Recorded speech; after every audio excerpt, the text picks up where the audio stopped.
C'est l'endomètre anectopique. Alors, il faut faire juste une petite attention.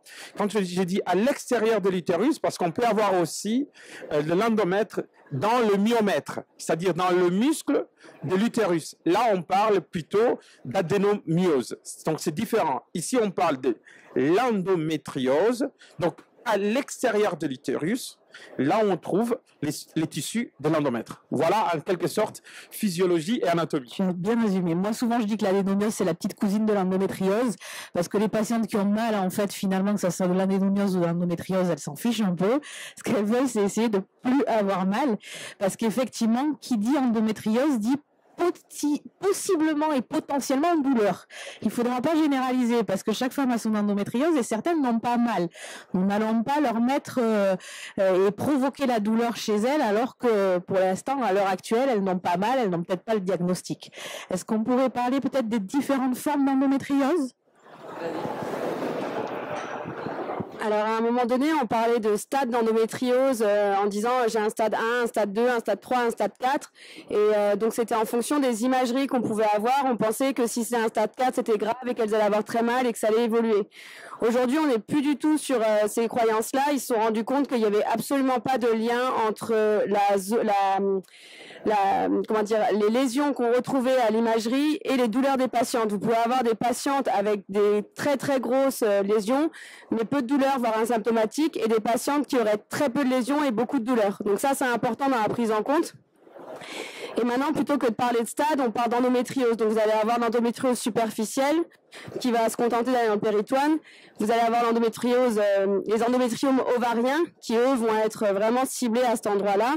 Ceux-là, il va falloir bien les surveiller. C'est quasiment les seuls sur lesquels on a une surveillance, même quand la douleur n'est pas trop importante.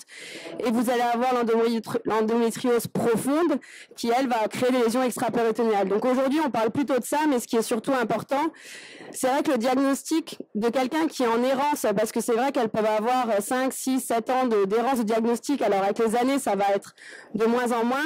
Quand on en est là, c'est vrai que c'est un soulagement pour la patiente d'avoir un diagnostic et de mettre des mots sur cette douleur qu'elles ont expliquée partout. Par contre, quand vous avez une patiente adolescente qui pourrait très bien avoir des dysménorrhées uniquement, mettre un mot d'endométriose, c'est pas forcément une bonne idée, ça peut être au contraire très anxiogène. Donc il faut surtout prendre en compte la clinique et observer ces patientes. Et j'en profite pour rappeler que, comme dans beaucoup d'autres pathologies qu'on aborde en kinésithérapie, l'imagerie médicale n'est pas à corréler avec la douleur de la patiente. Donc des patientes qui auront des kystes même massifs, on pourrait se demander mais c'est pas possible, comment ça se fait qu'elle a pas mal, n'allait pas implémenter la douleur. Et par contre des patientes qui ont des imageries médicales où on ne voit rien, où on a même une difficulté à poser le diagnostic d'endométriose, peuvent avoir extrêmement mal. Je suis juste... Peut-être tu peux parler aussi de pourquoi ça fait mal. Alors, pourquoi ça fait mal? C'est intéressant aussi, ce que vous dites, c'est exactement cela. Donc là, nous voyons très bien que la douleur n'est pas corrélée à l'imagerie, c'est-à-dire la taille de sites endométriosiques ne sont pas directement corrélés à l'intensité de la douleur ou la souffrance de la patiente. Ce qui est important aussi, comme notre consoeur vient de le dire clairement, que ces différents trois types d'endométriose ou l'endométriose profonde surtout, celui-là, il peut migrer, vous imaginez, normalement sa place c'est dans la cavité utérine, il peut même migrer au rétropéritonéal, c'est-à-dire vraiment dans la partie postérieure du péritoine, et donc proche des zones neurologiques. Et plus donc ces sites endométriosiques, petits soient-ils, eh bien, ça peut juste, le fait que ça soit très proche au niveau neurologique, donc au niveau sensitif, donc à chaque fois, ça crée une réaction inflammatoire, d'où l'intensité de la douleur. La plupart des patients peuvent faire pas mal d'examens, on le sait, et sans peut-être parfois voir où ça se trouve, cette endométriose. Mais à l'examen clinique, parfois aussi, on peut chercher des sites endométriosiques, par exemple, surtout au niveau de la partie postérieure, au niveau vaginal, on peut avoir ce qu'on appelle des taches bleutées au spéculum. Bien sûr, c'est très, très douloureuse. En réalité, quand on voit ça, eh bien, et que la patiente réellement souffre et qu'il n'y a pas de moyens, où on a essayé de tenter pas mal de traitements, c'est là où peut-être ils vont essayer d'opérer. Attention, l'opération n'est pas la solution souvent idéale. Ce n'est pas parce qu'on va opérer qu'on va soigner cette douleur. D'où la douleur, il faut déjà voir quel est l'impact de cette douleur concernant la vie de la patiente. Ensuite, quels sont les traitements qui ont été proposés. Les diagnostics est très très difficile. Pourquoi? Parce que ça dépend de la taille et l'imagerie dépend aussi de la taille. Les très très très petites tailles, l'imagerie ne donne pas d'informations. Donc, les diagnostics de l'endométriose, ça reste clinique. Ça reste clinique. Ce n'est pas imagerie. Ce n'est pas parce que j'ai mis le spéculum. Ça reste l'interrogatoire, l'examen clinique, quand est-ce qu'elle a mal et comment elle a mal. Et du coup, je vais enchaîner aussi en parlant d'une structure qu'on apprécie particulièrement chez nous les kinésithérapeutes, c'est les fascias. Parce que cette endométriose profonde, ou même parfois superficielle, mais en tout cas qui est infiltrée, qui n'est pas kystique, elle vient se positionner sur les fascias. Elle saigne ou elle saigne pas, et en tout cas, elle fait des adhérences faciales. Donc ça, c'est pourvoyeur d'énormément de douleurs, très rarement corrélé avec l'imagerie, on l'a dit, et c'est là qu'on peut avoir une action. Moi, je voulais juste dire que donc la douleur, elle peut apparaître à l'ovulation, elle peut apparaître pendant les règles, et elle peut être présente aussi tout au long parce qu'on se demande comment diagnostiquer une endométriose. On a pas mal forcément que à l'ovulation ou que pendant les rapports ou que voilà, il y a des douleurs qui sont temporaires, d'autres qui sont plutôt constantes. Donc c'est aussi ça qui est pas facile pour diagnostiquer, c'est pas que pendant le cycle. Oui, tout à fait.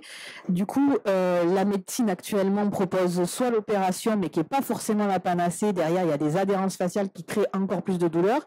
Propose un traitement hormonal, et c'est là où nous, kinésithérapeutes, on a une boîte à outils qui est déjà extrêmement remplie et extrêmement complète pour les aider. Souvent, c'est une maladie qu'on connaît pas, on l'a pas encore appris à l'école. Même ceux qui finissent cette année, je suis pas sûre qu'ils en aient entendu parler. Pour les étudiants, vous en avez déjà entendu parler? Non.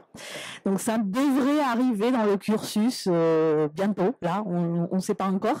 En tout cas, une fois que vous avez compris la physiopathologie de l'endométriose, que vous avez compris sur quelle structure ça impacte, que vous savez gérer la douleur, ça par contre vous l'avez vu en cours normalement, et puis on commence à avoir pas mal d'études sur la gestion de la douleur et des niveaux de douleur. Et ben en fait, on peut avoir un effet sur nos patientes, et un effet qui est très intéressant. On peut clairement améliorer leur confort de vie, et c'est ça qu'on recherche, que ça soit sur les douleurs du quotidien, que ça soit sur les douleurs sexo. Comme elle le disait, il y a vraiment ce côté cyclique au niveau des douleurs. Donc c'est une patiente qui va relater des douleurs qui partent et qui reviennent, qui vont être plus intenses. Ce qu'il faut savoir aussi, c'est que c'est une affection à bas bruit, donc une inflammation à bas bruit. Donc ça veut dire que les anti-inflammatoires au long cours ne servent à rien. C'est uniquement pendant la période menstruelle que les anti-inflammatoires vont faire effet. En dehors de ça, vous allez avoir toute cette fibrose qui va s'installer, dans laquelle nous, il va falloir qu'on lutte avec du travail viscéral, avec des étirements, avec de la posture, de la respiration. Et donc c'est important que les kinés interviennent là-dedans. Il va falloir les accompagner dans tout ça. On a plein de domaines, comme elle le disait, l'ostéopathie, la fasciathérapie, les chaînes musculaires, la micronutrition, qui font aussi partie de notre cursus. C'est des patientes qu'on va devoir accompagner dans une maladie, dans un changement de vie, et qui vont avoir justement des hauts, des bas. Et effectivement, on a aussi un rôle. Il faut savoir que la pilule a été quand même pas mal diabolisée pour pas mal de raisons. Aujourd'hui, dans l'endométriose, ça reste quand même le traitement de choix quand elles arrivent à être équilibrées correctement. Certaines ont besoin d'avoir des réglages hormonaux avec vraiment des dosages spécifiques en fonction des hormones. Donc ça, nous aussi, on doit les accompagner et les rassurer, parce que l'information massive, elle n'est pas toujours bonne pour le cas individuel. Moi, je voulais rajouter aussi qu'en post-chirurgie, on a notre rôle, parce qu'évidemment, toutes les adhérences sont encore présentes, les douleurs souvent aussi. Donc, c'est pas parce qu'une patiente a fini par faire une chirurgie que son cas est réglé. Et il faut continuer à la suivre et à l'accompagner. Et surtout qu'en plus, souvent, il y a des récidives. Mais en tout cas, il faut l'accompagner en post-op pour éviter de développer encore plus d'adhérence que ce qu'elle avait avant. Je voulais aussi ajouter la partie symptomatologie Et je rebondirai aussi concernant le traitement. La partie symptomatologie, donc on trouve différents types on va dire, des symptomatologies au niveau de l'endométriose. Nous avons le cas le plus fréquent, ce sont les dysménorrhées, c'est-à-dire des douleurs pendant des règles, ou bien juste avant les règles, pendant les règles et juste après les règles. Donc on est vraiment à la période inflammatoire des règles, ce qu'on appelle le dysménorrhée. Cyclique, donc à chaque fois que les règles doivent apparaître, des jeunes patientes, on en a beaucoup qui ne peuvent même pas aller à l'école, c'est compliqué. Vous imaginez, chaque mois, vous prenez une semaine où vous ne pouvez même pas aller à l'école. Il faut imaginer l'impact à long terme que ça peut donner concernant l'insertion de cette jeune patiente dans sa vie sociale et même l'impact au niveau social, au niveau de la société. Ça, c'est une partie. Deuxièmement, nous avons des patientes qui ont ce qu'on appelle à la fois une association des dysménorrhées, mais souvent aussi ce sont des douleurs qui peuvent apparaître à n'importe quelle période, même hors les cycles mensuels. Et là, souvent, qu'est-ce qu'on a constaté? Ce sont des sites endométriosiques qui sont au niveau digestif. Comme on l'a dit, c'est l'endomètre ectopique. Eh bien, ça peut être n'importe où, au niveau digestif, donc des sites, ou bien nous avons aussi des patients qui vont développer les dyspareunies. Nous savons très bien, en rééducation périnéale, les douleurs pendant des rapports, ça nous intéresse. Mais là, la cause, c'est des sites endométriosiques, surtout au niveau des ligaments hétérosacrés. Et nous avons aussi des patientes qui peuvent avoir de types de cycles de douleurs liés à la fois aux règles, mais non, c'est-à-dire non cycliques, une douleur chronique. C'est-à-dire, il y a le mal-être à long terme et qui vont développer ce que tu as évoqué, Sabrina, des adhérences. Et comme les adhérences sont en permanence là, ce ne sont pas cycliques, les adhérences. Donc, ce qui fait que la personne, elle se retrouve dans une période avec des douleurs chroniques à long terme qui peuvent impacter non seulement sa vie sexuelle, mais surtout aussi l'infertilité.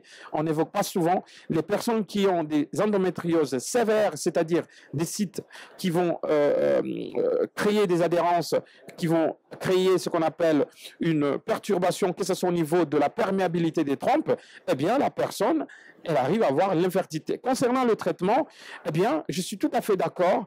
On n'a pas à attendre que dès que le diagnostic est fait, on peut agir concernant les fascias, on peut agir concernant la mobilité des tissus, on peut utiliser des techniques antalgiques et surtout en association qui sont compatibles au traitement hormonal, comme on a vu. On peut utiliser par exemple du TINS, même si ce sont des traitements ce sont des traitements symptomatiques. Mais le plus important, c'est d'améliorer la qualité de vie durant la période où on peut peut-être anticiper pour que la personne puisse quand même avoir une vie normale jusqu'à ce que la personne puisse vraiment continuer ses études, voire même avoir une vie sexuelle acceptable. Tout à fait. Et tu parlais d'inflammation de bas grade. Moi, j'ai quand même remarqué qu'une grande partie de mes patientes algiques avaient souvent des douleurs abdominales et avaient un syndrome du côlon irritable associé, parce que c'est aussi une inflammation de bas grade. Donc, c'est là où, quand tu parlais de conseils d'hygiène de vie, en fait, leur rappeler et travailler en pluridisciplinaire pour avoir des diététiciens ou des micronutritionnistes qui les accompagnent sur une alimentation correcte, faire les examens au niveau gastro, parce que c'est aussi une pathologie qui peut être traitée par un gastro-entérologue, voir s'il y a une vraie pathologie gastrique en plus ou s'il y a des polypes ou juste des endométriomes dans le côlon ou dans l'intestin. Donc c'est une maladie qui est complexe, c'est un seul mot, mais en fait l'expression de la maladie est vraiment plurielle et il faut accompagner les patientes une à une parce que tout ce qu'elles entendent, ce que tu disais, l'information commune, c'est compliqué en fait pour elles parce que quand elles sont dans l'errance thérapeutique, elles ont de la colère souvent envers le corps médical qui a mis longtemps à les diagnostiquer. Elles sont allées sur les plateformes web pour avoir de l'information et il y a souvent encore plus de colère. Donc quand vous les récupérez, c'est déjà leur dire on a des solutions pour vous. Et vous avez des vraies solutions. Quelque chose qui marche très très bien en autonomisation du patient, c'est le yoga et la respiration. Alors pas les postures instagrammables toutes tordues, voilà. Juste bouger, faire des salutations au soleil, respirer, débloquer le diaphragme, débloquer l'abdomen. Souvent elles ont des abdomens tendus. Et je voulais aussi rebondir sur le viscéral. Le viscéral, c'est quelque chose qui est extrêmement décrié parce que les études, elles sont pas là. Et on est dans une ère du scientifique et on voudrait que tout soit prouvé. Bah, là, malheureusement, il n'y a pas d'études scientifiques qui disent que la kinésithérapie viscérale, ça fonctionne. Et pourtant, je pense que dans nos cabinets, ça fonctionne. Estelle, tout à l'heure, tu me parlais du massage abdominal, même pas de kinésithérapie viscérale et de fascia viscérale, mais juste le massage abdominal qu'on a tous appris en première année pour débloquer les selles. Bah, juste ça, déjà, de retrouver un péristatisme du côlon correct, parce qu'on est sur la neurologie automatique aussi qui est impactée par la douleur chronique. Maintenant, on sait qu'il y a plusieurs types de douleurs et elles ont aussi des hypersensibilisations centrales parce qu'à force d'avoir mal, bah, elles supportent de moins en moins la douleur. Donc, les accompagner aussi dans ce parcours de gestion de la douleur, de les remettre au mouvement. L'activité physique, on le sait, est un traitement pour gérer la douleur chronique. Donc, tout ça fait que, bah, en étant à l'écoute, on est quand même les professionnels de santé de référence pour voir les patients plusieurs fois, pour les écouter, pour apprendre à les connaître. On a vraiment beaucoup de solutions dans notre boîte à outils de kinésithérapeute sans forcément être formé spécifiquement à la périnéologie. Je suis d'accord avec tout ce que disait Sabrina et c'est vrai que par rapport à l'alimentation, il faut aussi faire attention. Parfois, elles vont avoir justement parce qu'elles ont cherché, parce qu'elles ont regardé, elles vont supprimer tout ce qui pourrait créer de l'inflammation au niveau alimentaire. Donc c'est sûr que avoir de la malbouffe tout le temps, c'est vraiment pas une bonne idée. L'idée, c'est d'avoir de l'équilibre, mais la restriction trop importante, elle est pas bonne non plus parce que oui, certaines vont enlever le gluten, vont enlever toutes les viandes rouges parce que c'est inflammatoire, vont enlever les sucres. Alors les sucres, c'est encore vraiment ce qu'il y a de moins gênant, mais il faut pas oublier qu'il faut du plaisir aussi et de la diversité. C'est des patientes qui parfois saignent beaucoup. Si on leur enlève toutes leurs sources de fibres, enfin de fer animal, on peut aussi les mettre en carence et augmenter l'asthénie qu'elles vont avoir autrement. Donc faites bien attention qu'elles soient aussi bien encadrées là-dessus. Tout ce qui va être toujours très sectaire et très restrictif dans un sens ou dans l'autre, c'est jamais très bon. Et tu parlais avant du yoga et je trouve ça effectivement très sympa aussi, mais il faut voir par rapport à nos patientes et leur caractère. Parce que si la patiente, elle s'ennuie, on va dire ça comme ça, quand elle fait une séance de yoga et que ça lui apporte pas de plaisir, c'est sûr que ça va être bien pour sa posture, mais peut-être qu'on n'arrivera pas à l'amener au fait qu'elle continue à le faire. Donc moi j'ai cherché pendant longtemps, et je cherche encore, d'ailleurs je n'ai toujours pas trouvé, comment faire pour bien faire, parce que entre pas d'activité du tout et une activité parfois un peu plus délétère, la libération d'endorphines qui arrive avec une activité qui est faite et qui est maintenue, elle peut être intéressante, donc ça va être toute la difficulté de trouver l'équilibre pour vos patientes, ni trop ni trop peu, toujours dans la limite de l'équilibre. Effectivement, je suis tout à fait d'accord. Donc, on voit très bien que la prise en charge des troubles endométriosiques devait être pluridisciplinaire. Donc, on devait non seulement faire intervenir des acteurs qui concernent la nutrition pour trouver un équilibre adapté, la physiothérapie dans le sens large du terme, que ce soit au niveau postural, mobilité des fascias, que ce soit au niveau sur le plan antalgique, la respiration, la prise en charge périnéale dans le sens large du terme, mais aussi parfois même des courants drainants. Pourquoi? Quand on a une inflammation, il y a une restriction de mobilité. La restriction de mobilité va impacter les échanges intra et extracellulaires. Donc le fait de drainer un tout petit peu, donc on donne un peu de vie, on donne un peu de mobilité à cet endroit, peut-être on pourrait être aussi efficace contre les adhérences. Et donc tout ça vient nous amener, donc on est en train de traiter une pathologie non seulement qui est très très complexe, parce qu'en réalité, il fallait bloquer ces sites endométriosiques, mais on ne peut pas que bloquer, c'est-à-dire le traitement hormonal.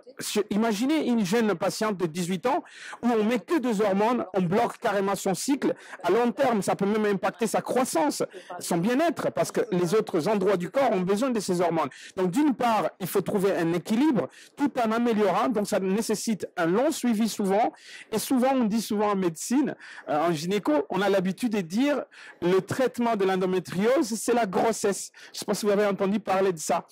Eh bien, pourquoi on dit ça en réalité? Pourquoi? Parce que nous avions constaté, il y a une part, déjà, pendant la grossesse, qu'est-ce qui se passe? Il y a un blocage au niveau hormonal. Donc, il n'y aura plus les règles. Et donc, tous ces sites endométriosiques, durant les 9 mois, on va dire, eh bien, ils vont rester en quelque sorte, il y aura pas on ne va pas arroser, en quelque sorte. Bien, il y a 2 types de patientes. Il y a des patientes après la grossesse, on ne sait pas par quel moyen, ça reste un mystère, eh bien, les symptômes qui existaient avant, eh bien, soit elles diminuent, soit c'est comme si elles guérissent. Il n'y en a plus. eh bien, elles ont une vie normale. D'autre part, on dit ça souvent, c'est parce que nous savons très bien l'endométriose sévère, c'est-à-dire profonde, à long terme, est néfaste pour les trompes, la perméabilité des trompes. Donc, ça peut être la cause de l'infertilité. Donc, c'est pour cela qu'on a l'habitude souvent de dire aux patientes, si vous avez trouvé la personne qu'il faut, eh bien, peut-être c'est le bon moment. Après, on parlera de l'endométriose après, on va vous traiter après. Mais faites ça quand même. Pourquoi? Parce qu'aujourd'hui, nous n'avons pas une arme efficace, curative contre l'endométriose. Mais je pense que ces genres de plateformes où on se réunit, où on en discute, je pense que ça va apporter des fruits. Il y a pas mal d'organismes qui se regroupent sous forme d'associations qui en parlent, les patientes en parlent. Et souvent, n'oubliez pas aussi, il y a une chose aussi du côté héréditaire. Nous constatons qu'à l'interrogatoire, une jeune dame qui a l'endométriose, souvent quand on leur demande la maman, eh bien, dans la famille, on trouve aussi des gens qui possèdent cette pathologie-là. Donc, nous, non seulement nous subissons, certes, il y a un retard, la prise en charge, elle est très, très complexe, mais la pluridisciplinarité, y compris la physiothérapie dans le sens large du terme, avec tout ce que nous avons, je pense qu'on peut toujours améliorer la qualité de vie, et c'est ça ce qu'il faut. Et moi, je voulais parler, donc, pour augmenter la qualité de vie, il y a évidemment toutes les techniques qu'on pratique en cabinet. Mais il ne faut pas oublier qu'elle a mal aussi les jours où elle ne vient pas nous voir. Donc, il faut vraiment leur donner des clés pour qu'elle puisse se traiter elle-même à la maison. Donc, moi, j'utilise beaucoup l'hypofitness. Pourquoi? Parce que ça associe donc les bienfaits de la respiration lente et profonde. Donc, c'est très apaisant. Ça augmente le retour veineux. Ça lève les adhérences, évidemment, dans l'abdomen. Ça active le transit.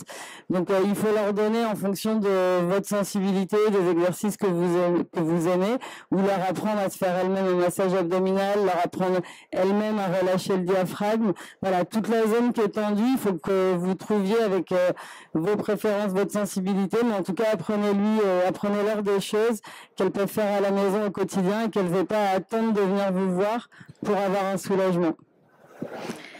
Juste, je vais rebondir sur ce que disait Abdou. En fait, c'est quand même assez difficile de s'entendre dire vous avez une maladie, vous êtes une femme sur 10 à avoir une maladie, donc on ne connaît pas les causes et donc on n'a pas de traitement. C'est quand même hyper violent. Donc vous, vraiment, kinésithérapeute, vous avez de toute façon une femme sur 10 dans vos cabinets qui en a. Donc, ayez aussi un discours rassurant en leur disant je vais vous accompagner.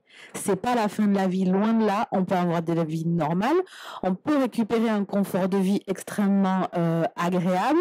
Ça se chronicise pas autant que ce qu'on voudrait croire. Ça fait pas partie des maladies qui vont être dégénératives comme on a l'habitude de voir dans nos cabinets. Donc il y a vraiment un côté à positiver et nous kinésithérapeutes, on fait partie de ceux qui vont leur amener du positif, des pistes, de l'autonomisation comme on dit depuis tout à l'heure. Et vous avez tous un rôle à jouer, même si vous avez l'impression de dire je connais pas. Alors oui, si une patiente vous dit j'ai l'endométriose, ok, je connais pas. Déjà après cette conférence, vous aurez compris quelque chose en plus. Sinon, il y a des supports pour comprendre ce que c'est l'endométriose au niveau physiopathologique. Et une fois que vous avez compris ça, juste d'écouter les patientes, de leur demander quelle est leur plainte principale et de les accompagner au mieux, parce que c'est aussi des patientes qui ont des lombalgies chroniques, qui ont des douleurs ailleurs et que vous pouvez accompagner sur plusieurs plans. Du coup, comme elle le disait, effectivement, c'est quelque chose de chronique, mais qui n'est pas une fatalité. Comme il le disait, la grossesse peut soulager certaines personnes. Parfois, ça peut aussi être le fait tout simplement d'avoir réussi à les mettre en aménorrhée. Ce qui peut arriver, c'est qu'effectivement, la patiente soit bien stabilisée au niveau de ses traitements, mais pour autant que les fibres grosses persistent. Et là, je vous encourage sur ça pour vous renseigner sur la TCAR-thérapie. Donc, c'est la radiofréquence qu'on a à disposition, nous, kinésithérapeutes. Vous avez plusieurs appareils différents qui fonctionnent plus ou moins de façon similaire. Et là, vous pouvez avoir en fonction de l'action, une action effectivement défibrosante quand vous avez des tissus qui résistent un petit peu, parce que vous allez jouer en fait par ce champ électromagnétique, par l'augmentation de la température interne. Donc voilà, ça c'était juste une petite parenthèse pour vous amener à vous interroger. On n'a pas de preuve EBP aujourd'hui sur ce genre de pratique, mais dans les cabinets, ce qu'on voit, c'est qu'effectivement les patientes, elles sont vraiment soulagées et on avance. Donc ça aussi, l'EBP, faut pas oublier qu'il y a aussi le patient au milieu. Donc voilà. Moi, je voulais juste dire deux secondes que vraiment, il faut que vous fassiez en fonction de votre sensibilité et la sensibilité des patientes. Même si il y a des choses qui ne sont pas prouvées, si vous, ça vous paraît pertinent, du moment que c'est pas dangereux, vous pouvez le tenter parce que vraiment, il y a des choses qui marchent sur certaines. Parfois, on est surprise. Donc voilà, essayez de tenter, même si vous n'êtes pas sûr à 100%. Vous tentez, s'il y a un bon résultat, tant mieux. On va vous laisser la parole. Est-ce que vous avez des questions? Soyez pas timide. Hein. Est-ce que ça vous paraît plus clair l'endométriose après ces quelques minutes d'explication? Est-ce que vous avez l'impression qu'en tant que kinésithérapeute, si demain dans vos cabinets, vous avez une patiente atteinte d'endométriose qui vient et qui se plaint de gêne ou de douleur, vous pourrez répondre à ses attentes? Vous pouvez lever la main. Oui, tu as une question?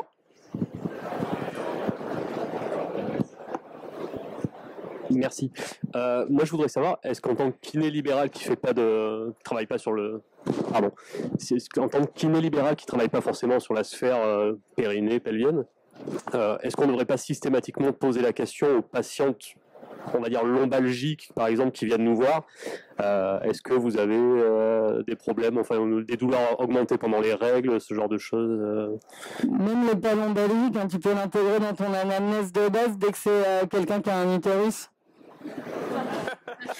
Mais de base, quand vous faites votre anamnèse, si elle sait qu'elle a de l'endométriose, ça devrait être marqué sur votre bilan. Ça, c'est sûr. Après, si elle ne le sait pas, pour moi, la statique lombo-pelvienne, tu ne peux pas considérer les lombaires si tu considères pas le pelvis, c'est l'utérus qui s'accroche sur le sacrum quand même, tu vois. Donc oui, moi je vais te répondre oui. Donc avoir un petit peu de notion du pelvis et du périnée quand on est kiné classique et qu'on fait de la lombalgie chronique à longueur de journée, c'est pas bête. Et pour juste compléter à cette réponse, le plus important aussi, n'oublions pas, c'est l'interrogatoire. C'est-à-dire quand surtout là, c'est la patiente, bien sûr, on parle de l'endométriose, on est sûr. Donc on doit lui demander, est-ce que vous avez des douleurs pendant des règles? Ça, c'est l'un des points clés, en fait. Les dysménorrhées pendant des règles, ou juste avant, ou juste après, et comment ça se manifeste? Parce que la plupart des patients diront, oui, j'ai un peu mal quand j'ai des règles. Cela ne veut pas dire que c'est forcément l'endométriose. Attention, là, vraiment, ce sont des douleurs souvent très intenses, qui se répètent et qui peuvent même affecter la qualité de vie. On a évoqué un tout petit peu de l'adénomiose. Là aussi, on peut avoir aussi des douleurs, même des fibromes. On peut avoir aussi des douleurs pendant des règles, parce que l'utérus se contracte anomogènement, ça peut gêner et ça crée des douleurs. Donc, premier signe, des douleurs pendant des règles qui sont fréquentes, qui deviennent de plus en plus intenses, qui affectent la qualité de vie. Malgré si je prends le paracétamol, des traitements simples à base simple, ça ne marche pas. Et là, peut-être, on commence à se demander, est-ce que la patiente n'a pas peut-être l'endométriose ou pas? Maintenant, après, ça nécessite un examen clinique plus profond. Donc, la question, douleur pendant des règles, ou juste avant, ou juste pendant ou après, c'est très, très important concernant l'endométriose. Oui, je voulais juste dire, ça vient peut-être de moi parce que je suis un homme, ça vient peut-être de ma formation à moi, mon école, mais ça n'a jamais été abordé dans un bilan lombalgique ou autre. Ça, c'est une question. Je ne te jette pas la pierre, hein. Je ne sais que c'est pas abordé et que du coup on est là pour éveiller les consciences. Si déjà aujourd'hui vous partez là dans 10 minutes, un quart d'heure et que vous dites une patiente qui a mal pendant les règles, ce n'est pas normal. On va pas plus loin, après on n'est pas gynécologue, donc juste ce n'est pas normal madame. Ouais mais j'ai mal depuis 10 ans tout le temps. Ce n'est pas normal. On va consulter et s'il y a un gynécologue qui répond ouais mais ça arrive, eh bien elle change de gynéco. La douleur pendant les règles, ce n'est pas normal. Il y a des femmes qui ont des règles et qui en ont pas mal. Donc c'est surtout ça qu'il faut déconstruire en fait. Bonjour, pour rebondir un peu sur ce qu'il vient de dire, en fait, pour mon expérience, je pourrais juste transmettre qu'en fait, j'ai eu de l'endométriose qui a été diagnostiquée tard, je suis kiné et finalement je suis quasiment sûre que j'ai des douleurs que j'avais, enfin, malgré le traitement qui est lié à un arrêt des règles, et ben finalement je pense qu'il y a encore un travail à faire plusieurs années après, en fait, j'ai eu des résultats, je dirais, il y a même pas 6 mois, là, grâce à quelqu'un que j'ai rencontré, enfin, une ostéo qui a travaillé vraiment là-dessus, et je sentais que j'avais comme des adhérences qui restaient effectivement dans la fosse iliaque droite, en particulier, qui n'étaient pas liées finalement, j'en sais rien, parce que l'examen clinique, enfin l'IRM plutôt, révélait plutôt des traces à gauche, pas très logique, mais le fait est, c'est que le travail qu'elle a fait sur moi m'a fait ressentir un bienfait, alors que ça datait de 3 ans finalement, mon arrêt des règles. Donc par rapport à ce qu'il disait, je pense que c'est important de l'avoir en tête dans effectivement notre anamnèse, que si quelqu'un en parle et qu'on vient pour des lombalgies, comme on disait, et ben finalement, on peut aussi garder un petit peu cette idée qu'on va aller voir devant et qu'on reste pas que sur le dos, enfin que sur les lombaires, et qu'il y a toujours un travail, je pense, à faire même à distance, même si c'est jamais trop tard, je pense.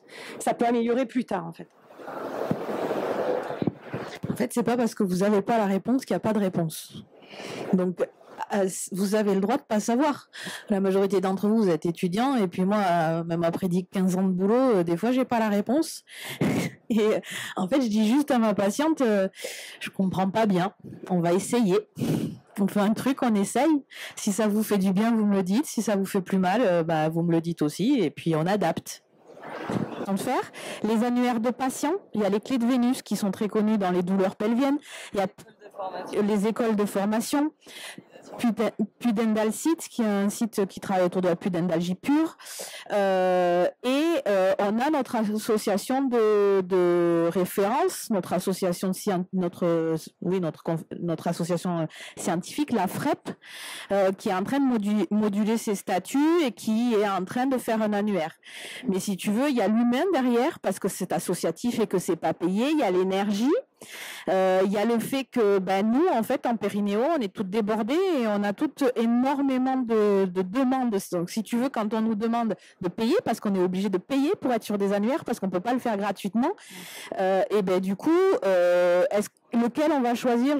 Donc, il y a beaucoup de choses derrière. Donc, l'idée, c'est que c'est en train de se faire en off, tranquillement, doucement, pour avoir des associations de référence, mais c'est pas encore un accord avec la légalité de notre métier. Donc, c'est un petit peu compliqué.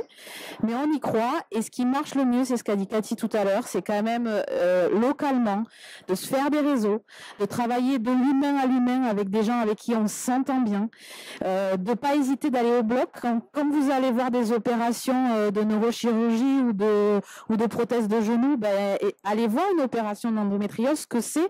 Voyez ce que c'est un kyste d'endométriose, voyez ce que c'est de l'endométriose infiltrée sur des fascias, et de voir qu'un fascia, au lieu d'être tout blanc, il est tout rouge, et que du coup, on peut comprendre pourquoi elle est mal, et n'hésitez pas à faire des bilans et des échanges. Vraiment, c'est ce qui va nous valoriser, parce que les chirurgiens, les médecins ont besoin de gens compétents sur qui s'appuyer, parce que aussi des fois ils sont embutés, ils n'ont pas de solution, surtout sur l'endométriose. Abdou le disait, il y a un moment, on va pas opérer tout le monde, ça va pas solutionner les problèmes, on va pas mettre sous traitement hormonal toutes les patientes, et en plus ça n'enlève pas les pathologies. Donc il faut vraiment que nous, kinésithérapeutes, on sorte de notre syndrome de l'imposteur, on est des auxiliaires médicaux et on fait ce qu'on attend de nous. On peut être force de proposition, on peut tenter des choses.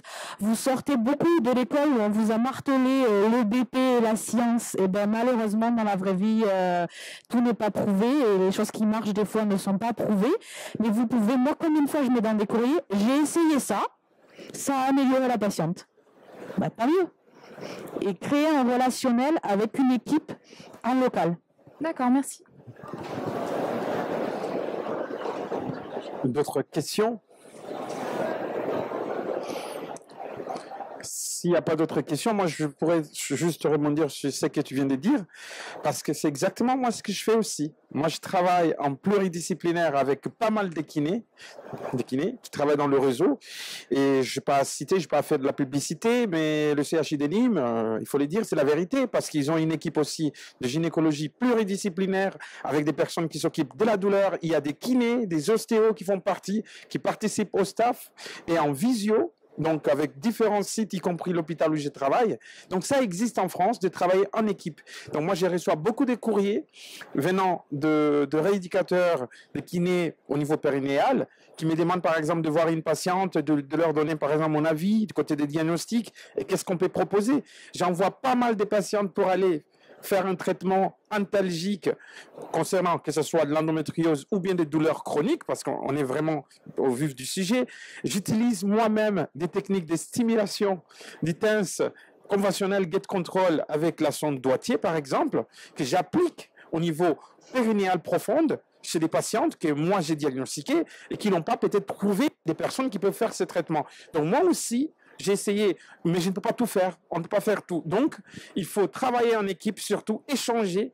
C'est important, c'est enrichissant. On en apprend un peu beaucoup plus. Et surtout, on va aider mieux nos patientes. Et c'est là où on va répondre à leurs attentes. Donc, pour moi, je pense, la solution, on ne peut pas tout apprendre. Mais au minimum, si chacun de nous apporte son soutien, vraiment, dans cet ensemble-là, on pourra mieux améliorer le traitement des prises en charge. Et vraiment, on compte sur vous.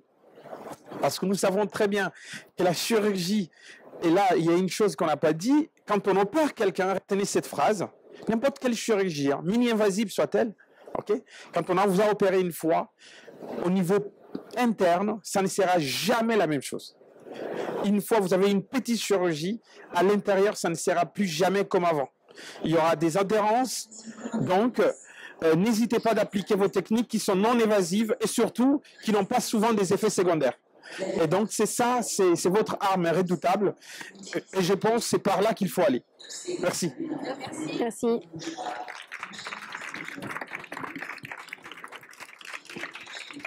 Merci à tous. Merci.